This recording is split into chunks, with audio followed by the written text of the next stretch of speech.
First class ಆಗಿದ್ದೀನಿ. It's a crazy experience. ಒಂದು ದೊಡ್ಡ ಯುದ್ಧವನ್ನೇ ಗೆದ್ದು ಬಂದಿದ್ದೀನಿ. ಸೊ ಭಾಳ ಸಂತೋಷ ಇದೆ. ಟೋಟಲ್ ಅನುಭವ ಮತ್ತು ಆ ಮನೆಯಿಂದ ನನಗೆ ಸಿಕ್ಕಂಥ ಪ್ರಸಿದ್ಧಿ, ಸಿಕ್ಕಂಥ ಜನಗಳ ಪ್ರೀತಿ, ಇಟ್ಸ್ ಸ್ಪೆಕ್ಟ್ಯಾಕ್ಯುಲರ್. ಬಿಗ್ ಬಾಸ್ನ ಚೂಸ್ ಮಾಡ್ಕೊಂಡಿದ್ದಕ್ಕೆ ಏನಕ್ಕೆ ಕಾರಣ ಧ್ರುವಂತರು? ಪ್ರತಿ ಒಬ್ಬ ಆಸ್ಪೈರಿಂಗ್ ಟ್ಯಾಲೆಂಟ್ ಯಾರು ಇರ್ತಾರೆ ಯಾವುದೇ ಕ್ಷೇತ್ರದಲ್ಲಿ, ಅವರಿಗೆ ಬಿಗ್ ಬಾಸ್ ಅನ್ನೋದು ಒಂದು ಡ್ರೀಮ್ ಆಗಿರುತ್ತೆ. ಅದು ಎಲ್ರಿಗೂ ಸಿಗಲ್ಲ.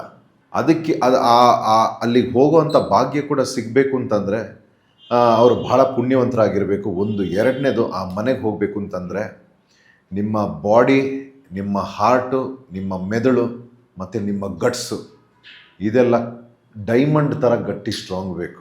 8 ಎದೆ ಬೇಕು ನಿಮಗೆ ಅಲ್ಲಿಗೆ ಹೋಗೋದಾದರೆ. ಯಾಕಂದರೆ ಆ ಕಾರ್ಯಕ್ರಮದಲ್ಲಿ ನೀವು ನಾರ್ಮಲ್ ಕಂಟೆಸ್ಟೆಂಟ್ ಜೊತೆ ಯಾವುದೋ ಒಂದು ರಿಯಾಲಿಟಿನ ಗೆದ್ದು ಬರೋದಲ್ಲ. ಇಂಥ ರಿಯಾಲಿಟಿ ಶೋಗಳನ್ನು ಅಂಥದ್ದನ್ನೆಲ್ಲ ಗೆದ್ದು ಬಂದಿರೋ ಸಾಧಕರ ಜೊತೆ ಅಲ್ಲಿ ಗುದ್ದಾಡೋದು.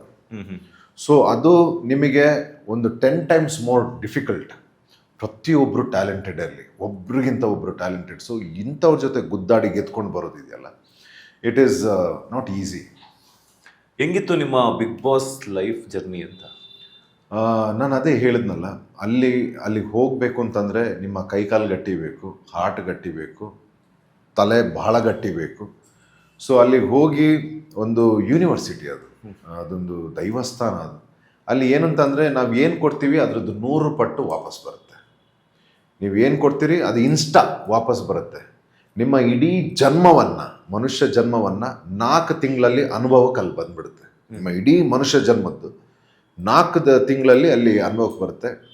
ಗಟ್ಟಿದ್ದವನು ಉಳಿತಾನೆ, ಬೇಗ ಹೋಗ್ತಾನೆ.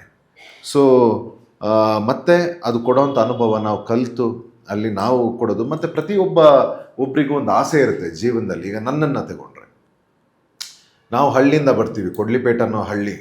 ನನ್ನೊಂದು ಆಸೆ ಇತ್ತು, ನಾವು ಹೀಗಾಗಬೇಕು, ಹೀಗೆ ಮಾತಾಡಬೇಕು, ಹೀಗೆ ಕಾಣಿಸ್ಬೇಕು, ಜನಗಳು ನಮ್ಮನ್ನು ಹೀಗೆ ಗುರುತಿಸ್ಬೇಕು, ನನ್ನ ವ್ಯಕ್ತಿತ್ವನ ಅವರು ತೋರಿಸ್ಬೇಕು, ಸರಿ ತಪ್ಪುಗಳ ನಡುವೆ ನಾನು ಹೀಗಿರಬೇಕು ಹಾಗಿರಬೇಕು ಅಂತ. ಅದಕ್ಕೆ ಸಿಗೋವಂಥ ದೊಡ್ಡ ವೇದಿಕೆ, ನಿಮಗೆ ಸಿನಿಮಾ ಫಿಲ್ಮ್ ಸ್ಟಾರ್ಸ್ಗಳಿಗಿಂತ ಸಿಗೋವಂಥ ದೊಡ್ಡ ವೇದಿಕೆ, ದೊಡ್ಡ ಫೇಮ್ ಈ ವೇದಿಕೆ. This is world's one of the topest reality show ಅಲ್ಲಿ ಬರುತ್ತೆ. ಆ್ಯಂಡ್ ಈ ಸೀಸನ್ ಬಗ್ಗೆ ನಿಮಗೆ ಗೊತ್ತು, TRP ಇಡೀ ಬಾಕ್ಸ್ ಆಫೀಸ್ನೇ ಪುಡಿ ಮಾಡಾಕಿದೆ. ಇದು ಸಿನಿಮಾದಲ್ಲಿ ಹೇಳ್ತಾರಲ್ಲ ಹಾಗೆ, ಬಾಕ್ಸ್ ಆಫೀಸ್ನ ಪುಡಿ ಮಾಡಾಗಿದೆ ನಮ್ಮ ಸೀಸನ್. ಸೊ ಇಂಥ ಸೀಸನಲ್ಲಿ ಧ್ರುವಂತ್ ವಿದೌಟ್ PR, ಯಾವುದೇ PR ಇಲ್ಲದೆ, ಯಾವುದೇ ಊರು ಇದನ್ನು ತಗೊಳ್ದೆ, ಅಥವಾ ಯಾವುದೇ ಸಮುದಾಯನ ತಗೊಳ್ದೆ, ಯಾವುದೇ ಒಂದು ಜನಾಂಗ ಇದ್ರ ಮೇಲೆ ತಗೊಳ್ದೆ, ಪ್ಯೂರ್ ಟ್ಯಾಲೆಂಟ್, ಅವನು ಡಿಸರ್ವಿಂಗ್ ಟ್ಯಾಲೆಂಟ್ ಆಗಿದ್ರೆ ಮಾತ್ರ ಅವನು ಅಲ್ಲಿ ಇರೋದಕ್ಕೆ ಯೋಗ್ಯ ಅಂತ ಆ ರೀತಿ ಹೋಗಿ ಆಟಾಡಿದ್ದೀನಿ ನಾನು. ಸೊ ನಂದು ಯಾರ PR ಟೀಮ್ ಆಗಲಿ, ಸಪೋರ್ಟ್ ಸಿಸ್ಟಮ್ ಯಾರೂ ಇರಲಿಲ್ಲ. ಬಟ್ಟೆ ಮನೇಲಿ ಏನಿತ್ತು ಪ್ಯಾಕ್ ಮಾಡಿದ್ದೀನಿ, ಹೋಗಿದ್ದೀನಿ, ಆಟಾಡಿದ್ದೀನಿ. ಆದರೆ ನನ್ನ ಆಟವನ್ನು ನೋಡಿ ನಾನು ಎಷ್ಟು ದೊಡ್ಡ ಒಂದು ಕಿಂಗ್ಡಮ್ನ ಗೆದ್ದಿದ್ದೀನಿ ಹೊರಗಡೆ ಅಂತಂದರೆ, ನನ್ನ ಪ್ರೀತಿ ಮಾಡೋರನ್ನ ಸೀರಿಯಲ್ ಮಾಡ್ತಾ ಇದ್ದೆ, ಎಲ್ಲೋ ಒಂದು ಇಷ್ಟು ಜನಗಳ ಪ್ರೀತಿನ ಸಂಪಾದನೆ ಮಾಡಿದ್ದೆ ಧ್ರುವಂತ್ ಅಂತ. ಈ ವೇದಿಕೆಯಲ್ಲಿ ನನ್ನನ್ನು ನಾನು ಅರ್ಪಿಸ್ಕೊಂಡು ಈಗ ಕೋಟ್ಯಾಂತರ ಕರ್ನಾಟಕ ಜನಗಳನ್ನು ನಾನು ಸಂಪಾದನೆ ಮಾಡಿಕೊಂಡೆ. ನಾನು ಎಕ್ಸ್ಪೆಕ್ಟೇ ಮಾಡಿರಲಿಲ್ಲ ನಾನು ಈ ರೀತಿ ಒಂದು ಬ್ರ್ಯಾಂಡ್ ಆಗ್ತೀನಿ ಹೊರಗಡೆ ಅಂತ. ಒಂದು ಜಯ ಮಹಾಕಾಲ್, ಇನ್ನೊಂದು ಒಂಟಿ ಸಲಾಗ, 1 man ಆರ್ಮಿ, ಡ್ಯಾಶಿಂಗ್ ಧ್ರುವಂತ್, ಇದೆಲ್ಲ ಸಿನಿಮಾದಲ್ಲಿ ನಾನು ನೋಡಿದ್ದೆ ಸ್ಟಾರ್ಸ್ಗಳಿಗೆ ಸಿಗೋದು. ನನಗೆ ಈ ವೇದಿಕೆಯಲ್ಲಿ ಇದೆಲ್ಲ ನಮಗಲ್ಲಿ ಏನು ಗೊತ್ತಾಗಲ್ಲ, ಯಾಕಂದರೆ ಹೊರಗಡೆ ಜಗತ್ತು ಕಾಂಟ್ಯಾಕ್ಟಲ್ಲಿ ಇರಲ್ಲ. ನಮಗಲ್ಲಿ ಏನಾಗ್ತಾಯಿದೆ, ನಾವು ಹೇಗೆ ಕಾಣಿಸ್ಕೊತಾ ಇದ್ದೀವಿ, ನಮ್ಮ ಆಟ ಹೇಗೆ ಕಾಣಿಸ್ಕೊತಿದೆ ಅಂತ ಗೊತ್ತಾಗಲಿಲ್ಲ. ಅದಾದ ನಂತರ ನಾನು ಹೊರಗಡೆ ಬಂದು ನೋಡ್ತೀನಿ, ಈ ರೀತಿ ನನಗೆ I am very shock and I am very grateful sir.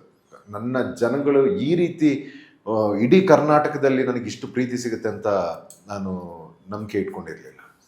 Latest ಹಾಗೂ ಇಂಟ್ರೆಸ್ಟಿಂಗ್ ಸುದ್ದಿಗಳಿಗಾಗಿ ಬಾಸ್ ಟಿವಿ ಕನ್ನಡ ಚಾನೆಲ್ನ ಸಬ್ಸ್ಕ್ರೈಬ್ ಮಾಡಿ, ಹಾಗೆಯೇ ಬೆಲ್ ಐಕಾನ್ ಪ್ರೆಸ್ ಮಾಡಿ. ಇದರ ಜೊತೆಗೆ ಫೇಸ್ಬುಕ್, ಇನ್ಸ್ಟಾಗ್ರಾಮ್, X ನಲ್ಲೂ ಮಿಸ್ ಮಾಡದೆ ಫಾಲೋ ಮಾಡಿ.